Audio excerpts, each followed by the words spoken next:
레위기 강의 5번째 시간, 레위기 5장 1절부터 13절 속죄 제물 10분의 1 에바라고 하는 제목으로 나눠보도록 하겠습니다. 속죄제를 드려야 되는 그 밖에 몇 가지 경우에 대해서 여호와께서 설명을 하고 계시고, 그 다음에 가난한 자들의 경우에는 속죄제를 어떻게 드려야 되는지에 대해서도 말씀을 하고 계신데, 결국은 지금 복음 얘기하는 거라고 여러분들이 알아두셔야 되고 그렇게 깨달으셔야 합니다. 속죄제를 드릴 다른 몇 가지 경우도 마찬가지로 지금 보면 결국은 다 계명하고 관련된 거예요. 무슨 의미인지 이해되시죠?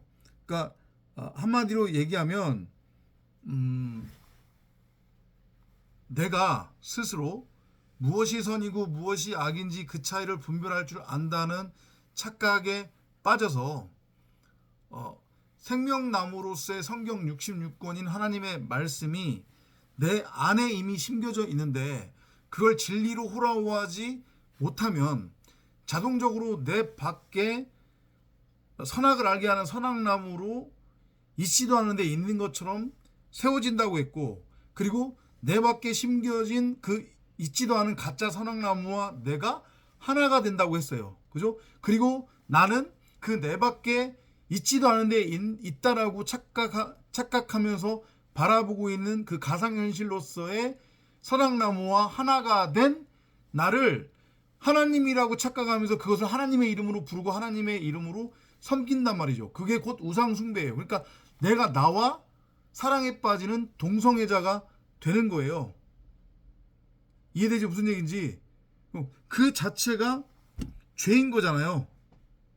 그죠? 그러면 그게 결국 뭐냐면 복음을 선악을 알게 하는 선악나무, 곧 선악의 율법으로 곡해를 해서 그게 복음이라고 다른 사람들한테 전하고 나 스스로도 착각에 빠져서 그 선악의 율법을 행위로 열심히 행하게 된단 말이죠. 그리고 내가 전한 선악의 율법을 들은 사람들도 자동적으로 그렇지 이거지 이렇게 하면서 그걸 열심히 행위로 행해서 자기에게 적용시키려고 한단 말이에요. 그게 인간의 본질적인 죄인으로서의 모습이에요.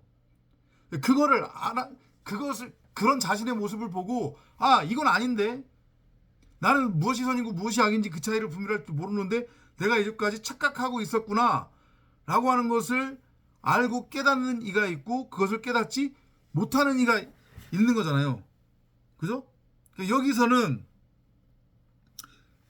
그것을 알고 깨달아야 된다는 거 이해되시죠?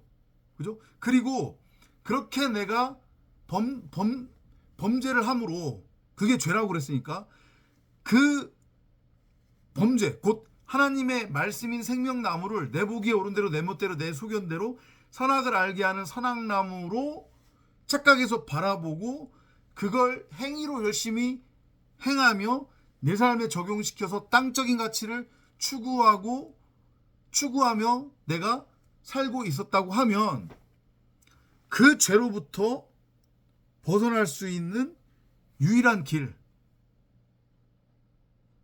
그건 바로 속죄 제물을 통한 속죄 제사를 하나님께 드려야 된다는 얘기예요.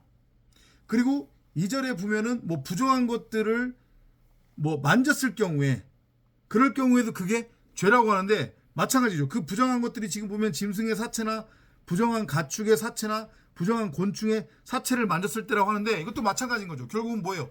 나라고 하는 육체로서의 육신의 생각, 곧 선악나무로 서 있는 나의 겉사람이잖아요. 그 첫사람 아담으로서의 나라고 하는 존재, 네페시하야, 그냥 호흡하는 고깃덩이 혼에 불과한 나라고 하는 존재가 결국은 죽은 시체예요. 거기서 벗어나기 위해서는 마찬가지로 속죄 제물을 통한 속죄 제사가 하나님께 드려져야 된다는 얘기고, 그 다음에 3절에 있는 부정한 것도 다 같은 개념으로 보시면 될 것 같아요. 될 것 같고요. 부정한 거 만졌을 경우에. 그 다음에 누구든지 입술로 맹세한다는 거. 그러니까 이거 한마디로 얘기하면 거짓 맹세인데, 거짓 맹세가 뭐예요? 같은 맥락이잖아요. 하나님의 말씀인 생명나무를 생명나무로 호라호하지 못하고 그걸 육신의 종육, 안목의 종육, 이생의 자랑으로 바라보면 선악을 알게 하는 선악나무로 잘못 보는 착시 현상에 빠져서 있지도 않은데 있다고 착각에 빠지는 거고, 그러면 가상현실에 빠져들어가서 마치 블랙홀에 빠지는 것처럼 여기 가상현실에서 헤매게 되는 거잖아요. 땅적인 가치를 추구하면서. 그죠? 그 자체가 하나님의 말씀을 선악이라고 하는 율법으로 곡해하고 선악이라는 율법으로 전하는 것 자체가 거짓 맹세란 말이죠.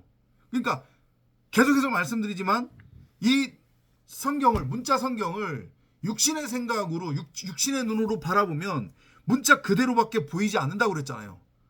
그렇게 육신의 생각으로, 육신의 눈으로 문자 성경을 문자 그대로 읽고 믿으면 행위가 나올 수밖에 없고, 그러면 행위의 열매로서의 죄가 생산되는 거란 말이에요. 이해되죠? 무슨 얘기인지. 그죠? 그게 거짓 맹세예요.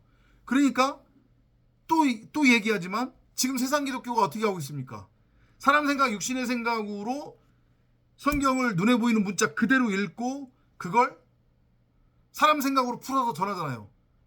하나님의 말씀이 이런데 이거 여러분들 이렇게 여러분들 삶에 적용하면 여러분들이 원하는 가치 얻을 수 있고 이 땅에서 잘 먹고 잘 살고 그리고 덤으로 구원도 받는다. 다들 지금 그러고 있잖아요. 그리고 그 얘기 듣겠다고 우르르 떼거지로 모여들고 있는 거잖아요. 그죠? 그거 다 거짓 맹세하는 거예요. 거짓 증거하는 거란 말이에요. 이해되시죠? 무슨 얘기인지. 응? 그리고 한 가지 더해진다고 하면 내가 스스로가 무엇을 하겠다고 맹세하는 거. 이해되시죠? 우리 산상수훈에서 다뤘던 부분이에요. 맹세는 내가 할 수 있는 게 아니란 말이에요. 맹세는 하나님만이 하는 거예요. 말씀으로서의 하나님이. 육신의 생각으로서의 내가 무엇을 하겠다고 뱉어내는 것, 하나님의 말씀을 선악이라고 하는 율법으로 곡해해서 그걸 내가 행위로 반드시 행하겠다, 내가 지키겠다 라고 하는 것, 그게 바로 거짓 맹세란 말이에요. 이해되죠? 거기서 벗어날 수 있는 유일한 길은 속죄 제물을 통한 속죄 제사밖에 없다는 거예요.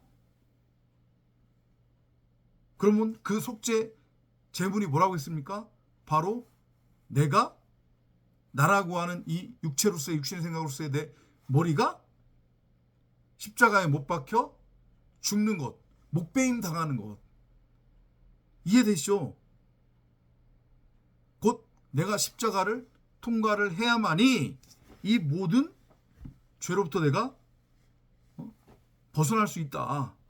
이 메시지로 이해를 하시면 되고, 그 다음에 7장 7절부터 나오는 가난한 자, 이게 진짜 가난한 자에 관한 얘기겠냔 말이에요. 성경이 말하는 가난한 자는 심령이 가난한 자예요. 푸토코스. 진짜 있어야 될 것이 없는 자들. 무슨 얘기 이해돼요? 나에게 진짜 있어야 될 것이 뭐냐? 그건 바로 하늘 양식이란 말이에요. 말씀 그리스도예요. 진리예요. 근데 나한테 엉뚱한 것이 있는 거예요. 진리가 아닌 비진리. 내가 이제까지 선악나무 하나가 돼서 선악의 주체로 살아가고 있었단 말이에요. 그리고 그 선악의 율법을 열심히 행하면서 땅적 가치를 추구하고 있었어요. 추구하면서 뱀으로 살아가고 있었단 말이에요. 흙을 양식 삼아서. 근데 그거를 깨닫는 자가 있다는 거예요. 그게 누구냐면 바로 푸토코스, 심령이 가난한 자들이에요. 그걸 알고 깨달은 자들도 마찬가지로 속죄 제물을 통해서 속죄 제사를 하나님 앞에 드리게 된다는 거예요. 근데 그때 드려지는 그 속죄 제물이 뭐냐? 바로 마찬가지로 나라고 하는 육신의 생각, 예수 그리스도예요. 바로 우리 90억 각 사람이 예수라고 했는데 그 예수가 그리스도고 그리스도가 예수라고 했잖아요. 그러니까 내가 십자가를 통과하면 그리스도로 부활하는 거고, 내가 십자가를 통과하지 못하면 끝까지 선악나무로 존재하는 거예요. 땅적인 존재로. 무슨 의미인지 이해되죠? 그렇게 해서 내가 하나님 앞에 드리는 그 속죄 재물, 산비들과 집비들기, 아니면 고운가루 10분의 1 에바. 이게 결국 뭐예요? 내가 갈려지는 거잖아요. 선악이라고 하는 율법나무가 갈아지는 거란 말이에요. 이해되시죠? 바로 내 자신이 제물로 드려지는 거예요. 내가 나라고 하는 육체 육신의 생각이 죽어야 되는 거니까 십자가를 통과를 해서 그게 그러면은 끝이에요. 더 이상 하나님 앞에 제물을 드릴 필요가 없단 말이죠. 제물을 하나님 앞에 제물은 딱 한 번만 드리는 거고 제사도 딱 한 번만 드리는 거예요. 그게 어디서 나타나느냐?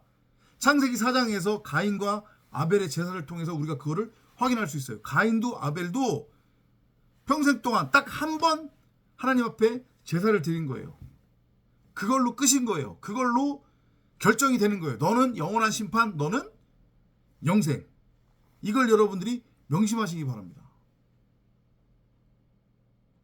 이해되죠? 내가 나를 산제물로 죽어 마땅한 존재라고 하는 것을 알고 깨달아 내가 나를 산제물로 드리면 내가 바로 10분의 1 에바로스의 고운 가루로 11조 제물로 하나님 앞에 영단번의 제물로 드려져서 그 영단번의 제물을 통한 영단번의 제사가 성립이 되므로 이제 나는 더 이상 죄와는 아무런 상관이 없는 자유한 자가 되는데, 그렇지 않고 계속해서 율법의 행위를 통해 내가 땅을 경작해서 얻은 그 땅의 소산, 곧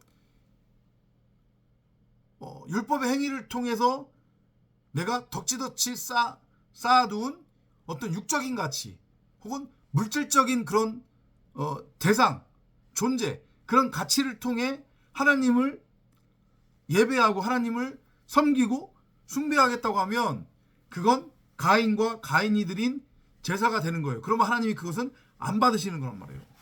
그걸 여러분들이 잘 알아 먹으시기 바랍니다. 이해되죠? 그게 바로 5장 1절부터 13절까지의 내용이라고 이해를 하시면 돼요. 막 너무 어렵게 생각하지 마시라니까. 막 글자 하나하나 단어 하나를 죄 뜯어가지고 이제부터는 우리 메시지 위주로 간다고 했잖아요. 메시지 위주로만 이해를 하시면 된단 말이에요. 굳이 알 필요가 없는 것까지도 굳이 알려고 하지 말란 말이에요. 히브리어를 일일이 따져서 파자하고 그딴 짓으로 진리를 알려고 한다 하지 말란 말이에요. 그거는 영지주의로 갈 수 있는 아주 위험한 시작이란 말이에요. 그러니까 이런 얘기를 하지 맙시다. 오케이. 그렇게 여러분들이 알고 깨달으시면 될 것 같습니다. 속죄제의 의미, 속죄 제물의 의미 아셨죠? 우리 각자가 영단번에 11조 제물로 하나님 앞에 드려지는 것, 그렇게 이해를 하시면 될 것 같습니다. 다음 시간에 또 찾아뵙도록 하겠습니다. 안녕히 계십시오.